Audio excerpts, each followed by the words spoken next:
Welcome to the Informed Pregnancy and Parenting Podcast. I am your host, pregnancy-focused chiropractor, Dr. Elliot Berlin. My guest today works in the film industry and as a costume designer, and the last time we talked to her, she was super pregnant and expecting her first baby with plans for a home birth. Right now, she's holding that baby. So sweet. Congratulations, Ciara Whaley. Welcome to the podcast. Thank you so much. This is kind of surreal sitting here with this extra guest. Well, you were both there the first time, but it's different now. All right. So last time we talked, you were planning for this birth, and it took a minute to get there to the pregnancy.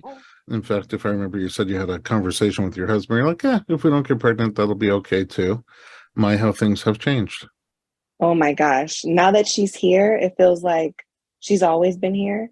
And I couldn't really imagine it without her. It's nuts to say. I literally cannot picture life before my kids. Really before marriage, but also just an insanely new plane before the kids.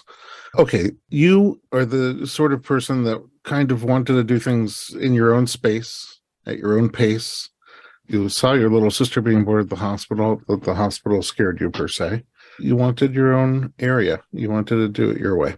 So the plan was, as we talked last time, that who would be with you, supporting you in birth, would be your husband, your mom, your midwife, and doula, and just the girl dog, not the boy dog. And then it sounded like you were open, like whatever the journey takes is where you're going to go. Color me curious, but how did this all start? How did labor begin? Man, well, I went over my due date and I actually saw you after my due date. And my water ended up breaking at 41 weeks and 1 day. I didn't have any contractions. Oh, yeah. I was wondering, were there any signs before that things were getting closer? No signs except the swelling. I felt like all the pregnancy symptoms that you usually hear about that suck hit me that last week, like from 40 weeks to 41 weeks. My hands were tight. I couldn't fit any more of my shoes or my slip-ons. Yeah, I mean, at least better at 41 weeks than, I don't know, 21 weeks. Seriously, I had no complaints at that point. But yeah, it ended up breaking. I was in the bathroom. I stood up and I was like, oh, this is different. This is a puddle at my feet here. And I was still kind of delusional. So I called my husband up like, is this what I think it is? Like, look at the strip. Go get the amniotic fluid test strip that our midwife told us about. I mean, a puddle, though, not just like a little, puddle. Not just but a whole puddle. It was a whole puddle. I thought it would be like a balloon popping and a whole, explosion down the leg. So I'm like, oh, this was pretty tame. And he kept trying to call the midwife. He's like, let's just call her and get her input. And I'm like, no, I don't want to be that client that freaks out over anything. I'm like, let's just test it first and see what it is. So I guess the test showed what it was. Well, we couldn't figure out what the test was supposed to do, so we had to call her anyway. Oh, okay. Inconclusive. What time of day was that? It was in the evening, like around 8 p.m. Okay. And were you excited? I was super excited. My mom had already come in town. She was downstairs cleaning and cooking in the kitchen. And we called my sister-in-law to come get the boy dog because we felt like it would happen pretty soon. We let the midwife know, and we kind of went to bed really happy. I knew at that moment, like, man, this might be the last good sleep I get for a long time. But I didn't really know what that meant. But were you getting good sleep before that? I was definitely resting. I'll say that. Okay. Resting counts for something. I was getting good sleep. It wasn't in the most comfortable positions, but I was able to kind of doze off and get a good nap in. Oh, I love a good nap. So then you call the midwife and she had saw me earlier that day. So she said, since there's no contractions, you're fine to keep doing what you're doing. Let me know if anything changes. And she recommended I get a non-stress test in the morning, just since I was after my 40-week date. Had you done a non-stress test yet? I had not, and that should be called the stress test because it's stressful. It is. So she says, just keep doing what you're doing, and it's nighttime. So do you go to bed? We went to bed. You know, in the hypnobirthing classes, you learn that sometimes labor can happen at night when you're comfortable and it's dark. So I kind of snuggled in bed like, ooh, this could be the moment, and woke up and nothing had happened. Oh, woke up when? The next morning, Oh, so you got a real night's sleep. I got a real night's sleep. The birds were chirping. I enlisted my mom to come do the non-stress test with me, and it was super stressful. I will say that. She was in a period of rest, and so she didn't have the exact Oh, movement that the doctor wanted. But I knew it was the time that she's usually quiet, so I wasn't too concerned. And I had a couple pieces of candy, but not enough. So I had to come back the next day just to make sure everything was good again. oh well. I always feel like when I have a couple pieces of candy that it's not enough. So Let me tell you, the next day I went back, I was loaded. I had Starburst, Skittles, Twizzlers. I was like, no, we're going to wake her up. That's I okay. wanted to do everything that I could to not have to give birth in the hospital.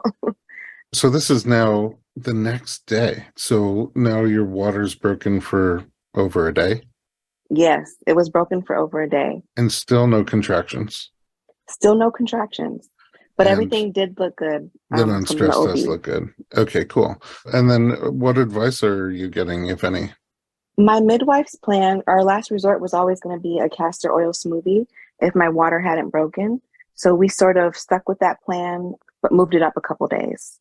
Oh, because you were past your due date. So you're saying if nothing had happened by close to your 42-week mark, you had Exactly. the castor smoothie contingent plan. So now that your water had broken but no contractions, you went for the smoothie? Oh my gosh. I thought it would be way more delicious. It sounds like a milkshake with a little castor oil. Woo! Bad. I have no idea what castor oil tastes like. That's a good thing. Oh, yeah. Whenever I think of castor, I think of that motor oil. It might as well be. Might as well be. I guess you could put the rest in your car. Don't. Okay, so you have the smoothie, and I also thought with like strawberry and other yummy stuff in there, it could overpower, but no. Anything change after the smoothie? I started feeling mild contractions, nothing to kickstart, nothing to make me uncomfortable.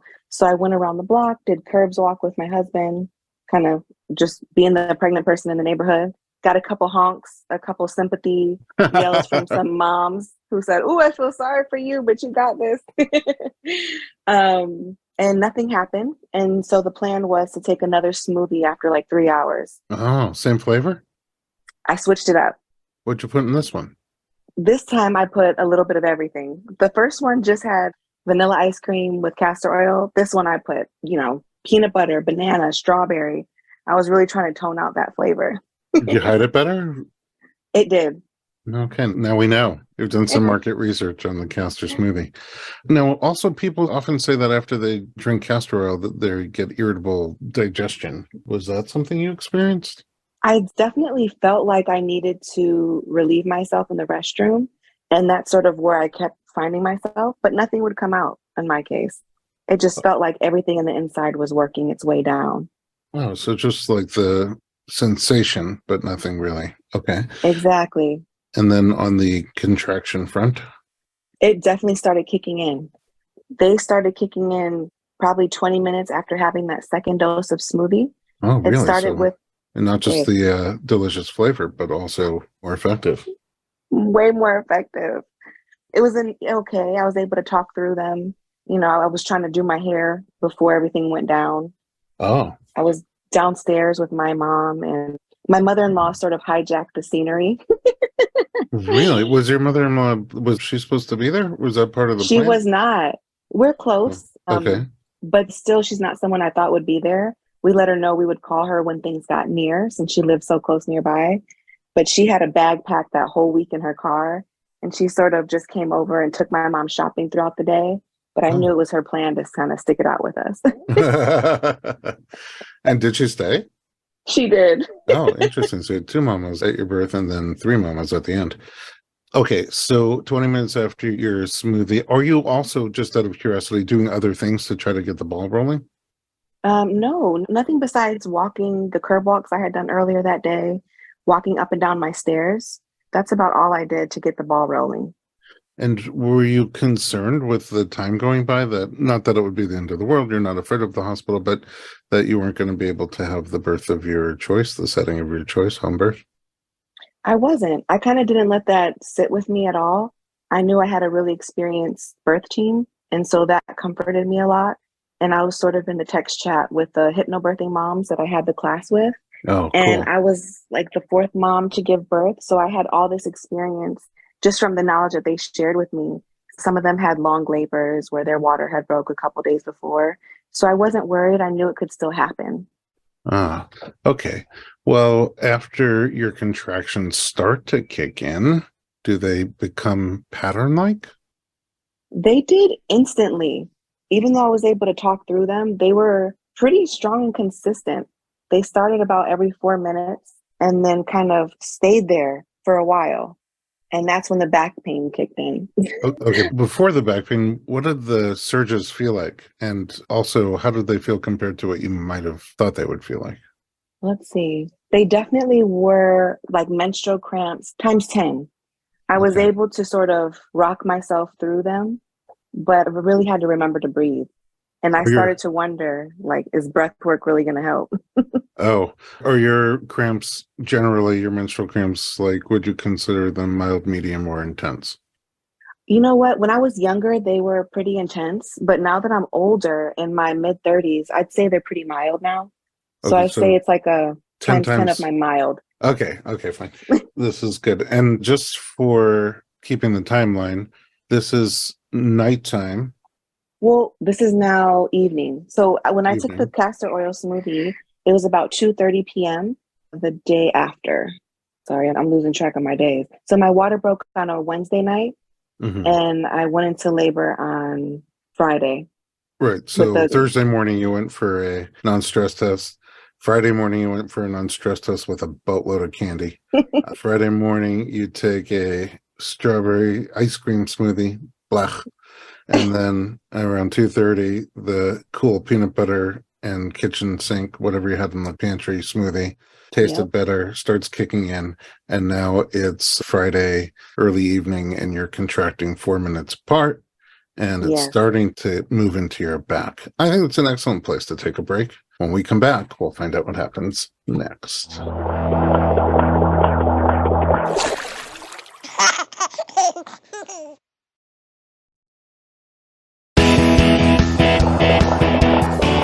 Welcome back. We're talking to CR. Okay, so we just did a recap right before the break, and things are starting to pick up. What happens next? So now it's about what, 3 hours later, around 5:30 or so. Is this 3 hours after your second smoothie? Yes, Okay, exactly. 5:30 p.m. And that's when the back sort of kicked in. And that's when it was sort of, oh no. It was just me on the toilet and my husband right next to me on the birthing ball. Like, what do you need? Do you need something? Should I call the doula? Should I call the midwife? And me, I think I have a high pain tolerance. So the whole time I'm just like, nah, we got this. Like, Oh, let's just handle it ourselves. well, first of all, you definitely have a high pain tolerance, but also you have like a high mind tolerance, I think. Like you're really able to compartmentalize what's going on in there and stay focused on your path, which is, I'm hashtag jealous, is the truth, but also inspired by you. Okay, so when you say it's in your back, in your lower back, It was in the lower back. It and felt horrible. is it with the surge or even between surges? It was even between surges. It was sort of consistent. It definitely intensified as labor progressed.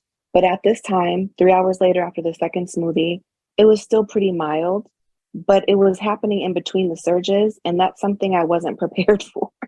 When you don't get that break, that's definitely much harder. So I know you plowed forward without calling the A team. Are the moms still there? The moms are still there. They stayed downstairs. Our bedrooms are upstairs. They really did respect our privacy and boundaries. I sort of gave my mom the talk beforehand, like, you may hear some things, but don't worry. Like, my husband has this, and the It's all doula will good. be It's all here. good. And she did really good. Okay, so are you doing anything to try to alleviate the back pain? I'm on the birth ball. I'm walking with my husband. I laid down in bed with the peanut ball, Mm, just trying to get in different comfortable positions because I knew I had to save my energy. So I That's the was really second just time. trying to sleep. It's Yeah. the second time those peanuts came in handy. Literally. It's a peanut birth. All right. Are those things helping with the pain or just helping you cope with the pain? It's helping me cope with the pain. My husband's helping me cope with the pain. He's reminding me to breathe through everything, to go to my happy place. And finally, I don't even remember the time now. It had to be around 9 p.m. He's on the phone with our midwife, and she hears me in the background. And she's like, "These are sort of close apart. Like, why haven't you called the doula yet?" And he's like, "We just figured we can make this work ourselves." And she's like, "No, you need to call her now." Oh, the doula. Okay. Call the doula. It sounds like you don't know exactly, but they move closer than 4 minutes apart. Yes, they did. It had to be around 9 p.m. I think the doula arrived like after 10 p.m. She And showed up just on time. okay, we'll find out what that means in a second. But during the surges, are you quiet? Are you vocal? Are you I'd say I'm definitely vocal, more so just breathing through it like you would a tough workout class. Like mm, when your Pilates instructor like makes you hold that pose a little longer than you want to. that's the first second. um, I'm definitely breathing through it. I'm sort of in my head a little. I'm not yet in labor land. I'm sort of like, is this really labor happening? Like, are we doing this now? And my husband's still cracking jokes. He's like, oh, this is, contraction one out of 8,062 more that we have to go. I'm Oh, still kind of laughing. We're in that phase, even though it's painful. yeah. I always find that if you're able to, if you're in the right mind frame, laughing is helpful, especially since they always say, relax your jaw, relax your jaw. And when you laugh, you can't really help it. You kind of have to relax your jaw. So Exactly. sometimes I think people, when I was doing a lot of birth work, people would want me there for my hands. And then sometimes I'm like, for the jokes. And so I'd get nervous when I got the phone call. I'm like, hold on, I got to write some material on the way over to the birth. All right. So 10 o'clock, your doula gets there. And you said just in time. Just in time. Up until she got there, I was really using music as a way to kind of sing through the most painful moments. But by the time she got there, I needed someone to sort of be in my face, reminding me to calm down, like my husband, like, babe, count with me, do this kind of thing. And I also needed somebody to give me counter pressure on my lower back. Yeah. So as Yeah. soon as she came, it was beyond the point of he couldn't do both. Yeah. Yeah. And also, I mean, it sounds like you were in it for a bit and your contractions were fairly frequent. So sometimes it's nice to just have fresh energy. So Yeah. one supporter can rest for a minute while the other one gives you their full effort and tag team a little bit. Okay. So is the counter pressure helpful? It's super helpful. I'm so grateful she's there. She's doing these light rubs on the back and it's feeling amazing. And then there was a point in time where her and my husband switched and she's now having me walk around because she knew that the back pain I was feeling was really the baby descending. And she's like, you're going to feel this pain until she comes down past this point. So she was really trying to get me to move. And now my husband's on my back giving me counter pressure, but he's just not doing it right. Experience counts for something. There you go. Okay. So I know you said that you were going to set up a tub, Mm-hmm. but you're not necessarily picturing the tub as part of your birth or your delivery. Did you set up the tub? The midwife set up the tub with her team once they got there. Okay, how much later after this doula rub down does the midwife? You know what? I feel like she came 3 hours later or so, Okay. maybe a little more. And was that because you were ready for her, or did the doula suggest maybe now's a good time, or something The changed? doula handled it. She sort of has seen enough births where she knew by my movements and my sounds when to call the midwife over. And where the baby was, she still had some time to descend. And there was a point where I had like a huge amount of bloody show in my diaper that I was so graciously walking around the house in. Yeah. And that's when she knew, like, okay, she's close. Now I can call the midwife. Okay. And do you remember how long it took for the midwife to get there? I don't. At that point, I was just like, A different oh, world? I was in a different world. I want to say when she called the midwife, the doula was having me rest in my bedroom with a peanut ball in between my legs. And that just intensified the pains that I was feeling. And it was at that point where, she would let me rest for a little bit. Then she would have me walk around the room. And this is embarrassing to say, but I bit my husband at one point like I was a wild Oh, dog. I have a question for you because I feel like you're a person that might be able to tap back into this. I have two questions for you. In terms of your mind, do you feel like you were at this point birthing mostly from a place of conscious mind or unconscious mind, like the hardwired programming, or somewhere in between? And or hormonally, do you feel like you were more under the influence of oxytocin, the love, bonding, and birth and orgasm hormone, or more under the influence of adrenaline, like the fear, fight or flight Mm. hormone? Let's see. I definitely at this point was in my conscious mind. The doula was having me step in and out of the shower to see if that would relieve my back pain because at this point it was sort of just unbearable and I wasn't able to breathe through it like I thought I would be able to. And I would get out the shower and I would put on deodorant. And I heard her tell my husband, like, is she putting on deodorant right now? But I use this natural salt deodorant and you have to put it on every time because if you Yeah, don't, it's going to creep up. yeah, it's none of the artificial stuff. Right. So that's how I knew I was still kind of me in a way. I was still kind of conscious of like the doula and everything she was doing. And I would say thank you here and there. Like I'm hosting a party. The adrenaline didn't kick in yet. It definitely kicked in later once I got in the pool. I'll say that. Okay, so I guess what really happens next is the midwife comes, Mhm. and when she arrives, what's kind of among the first things that she does? She arrives with her assistant and her student midwife, and they instantly go and set up the tub. You got a They party. Lots of people. Okay, so they set up the tub.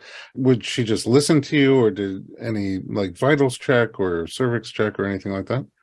no cervix checked. She checked my blood pressure, I think, at that point when she came.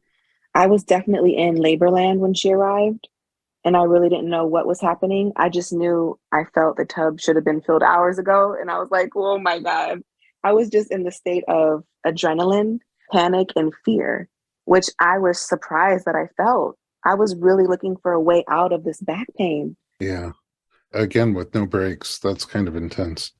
Okay. Did you get in the tub once it was full? Once it was full, I did get in the tub. I also was GBS positive, so I Oh, opted for antibiotics. So that's something that she was coming over to administer. You know, that's a whole other thing. Her trying to put the IV in my hand when all I want to do is like submerge my whole body in the into tub. the water. Oh, Yeah. yeah. Okay, so some people do get a lot of relief in the tub from the back pain. Was it helpful for you? Not at all. Oh, I really? no. I love my water scalding hot, and I had been in the shower with my doula with, no cold water at all. And then you get in this tub and it's sort of lukewarm. And Oh, I'm just like, ugh, what is uh, this? uh, not good for you. No, and So, it wasn't high enough. I felt like I wanted more water in there. wait, did you stay or just pop right out? Oh, no, no, I stayed in there. I mean, it was definitely comfortable. It was just, I was feeling all these feelings and it felt nice to be in water. I do love being in water, but it definitely didn't take away any pain that I was feeling. Hmm. All right. Well, I feel like things are about to happen. So I hope things are about to happen for your sake. I mean, they happened. Let's take a little break and when we come back, we'll get the rest of the story.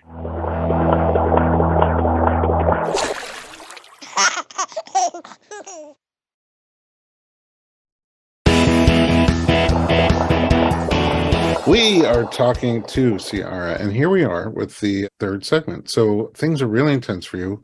The tub does not take away any of your pain. You're getting your antibiotics for your grippy strap and laboring along. And from what you said, kind of like under the influence of adrenaline and intensity and not relaxing into things as you thought you might. Definitely. And I don't think it was outwardly shown. I was definitely keeping it within, but my husband knew and he was just like, come on, breathe through it. The doula was reminding me to breathe into it. I was super confident in my midwife also. And so having them all around, I knew I was in good hands, but I was also secretly wondering like, who's going to come and take this baby out of me? I was like, there's no way. I Now, kept trying to look at the midwife, like, does she know what I'm thinking? Like, can she just reach her hand in there?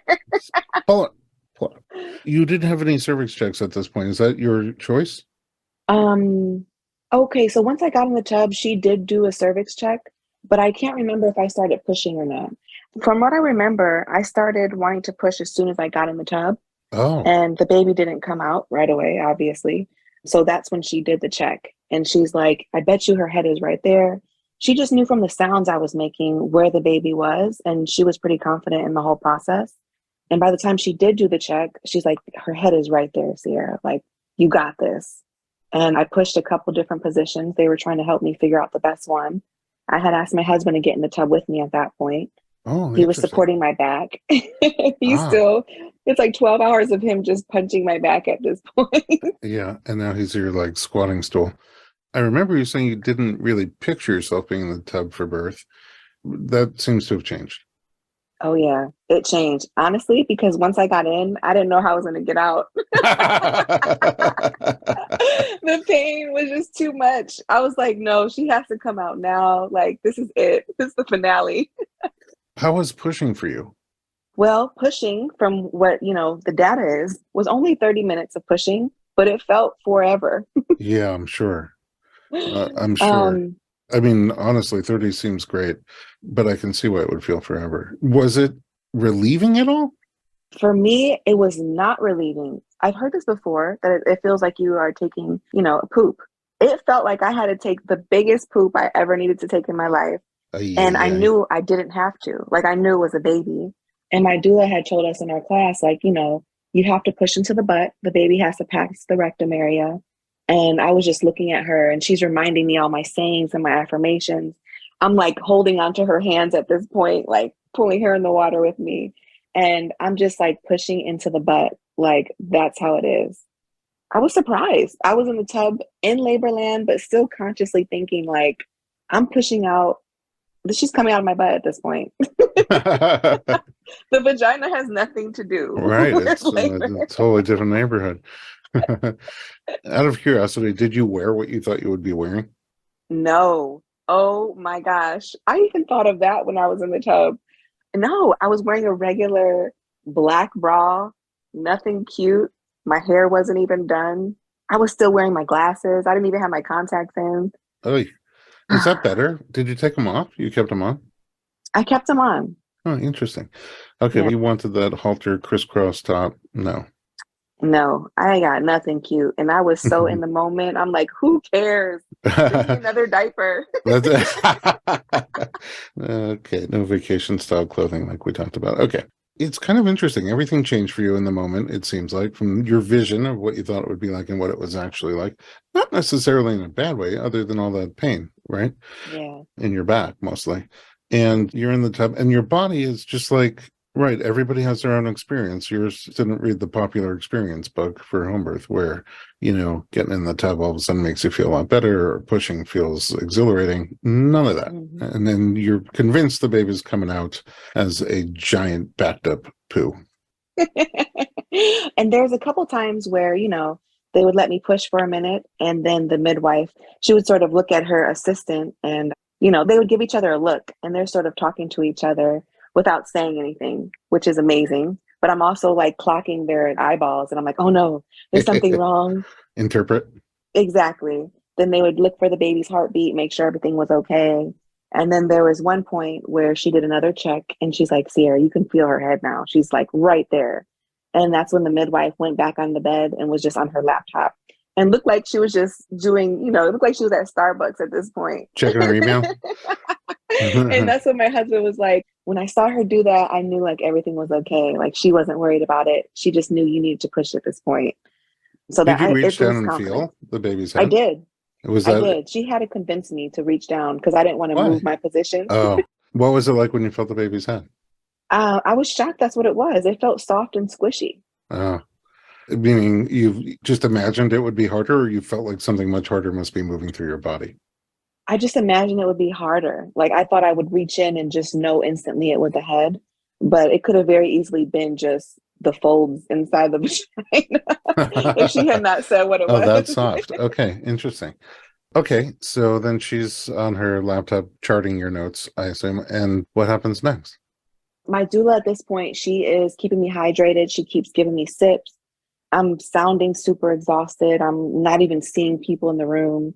Not that everyone was worried, but I just knew the doula had been there for a while now. And I'm trying to interpret her looks. Maybe she wasn't thinking this at all.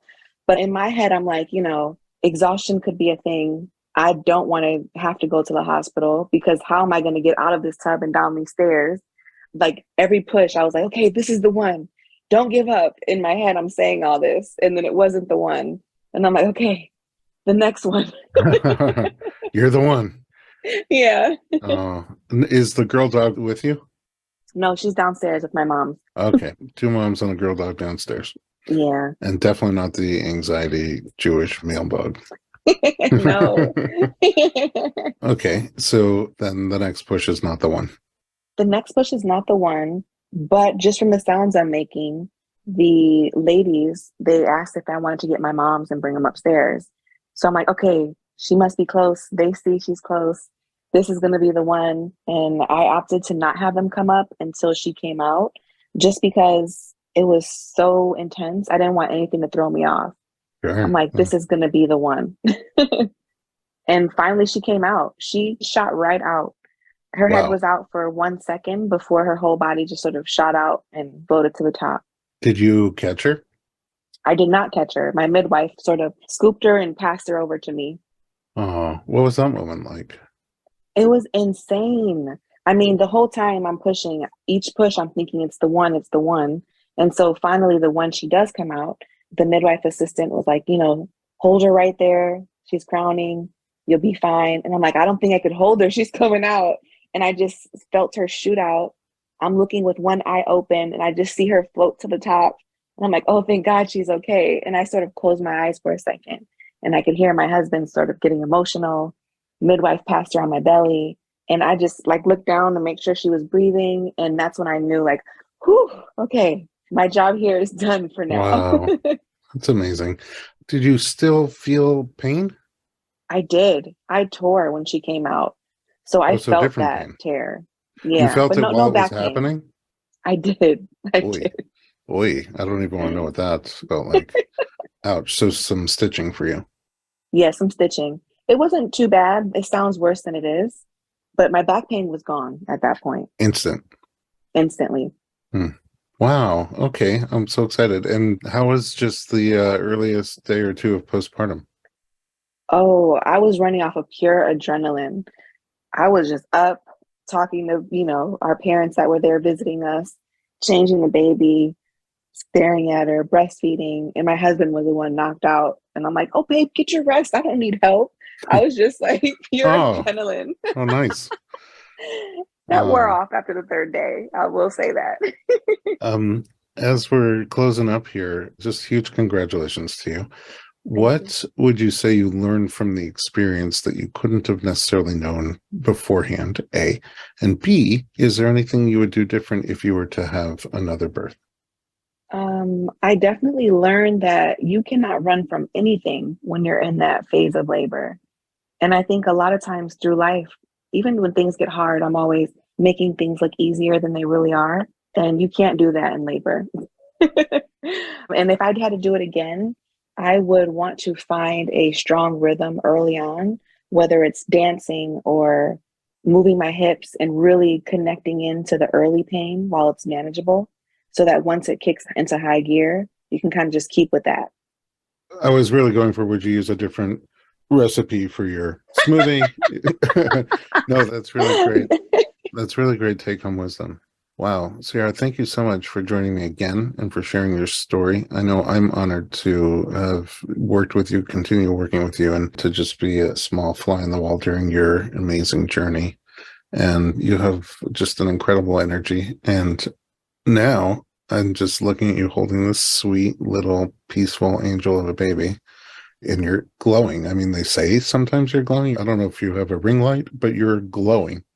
It's sweat. You just look so happy, and I'm so happy for you. Thank you so much. It's been a pleasure. All right. To our listeners, if you'd like to get some more pregnancy and parenting information, visit us online at informedpregnancy.com. Whoa!